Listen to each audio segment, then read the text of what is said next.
হ্যাঁ মিস্ত্রি ভাই, অন্য অন্য জায়গায় দেখছি আমি রড খালি কালো কালো, আর এখানে কেন সব সবুজ সবুজ, একদম সবুজে সবুজ দেখাচ্ছে কেন? কারণটা কি? কারণটা এটাই যে এটা রোদে আছে, এটা ট্যান করা আছে। আচ্ছা, রং করা। হ্যাঁ, ওটার থেকে এটা লাস্টিং বেশি। তাহলে এটা মানে রংটা কিসের জন্য দিয়েছে? এটা ওই পচা কি জং ধরবে না, ওইটার জন্য।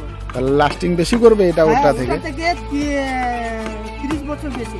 আচ্ছা, তাহলে এটার দামও বেশি আছে? হ্যাঁ, কুইন্টালে 1000 টাকা। হ্যাঁ, ঠিকই আছে। আর এই লাইনের কাজগুলো তো ভালো।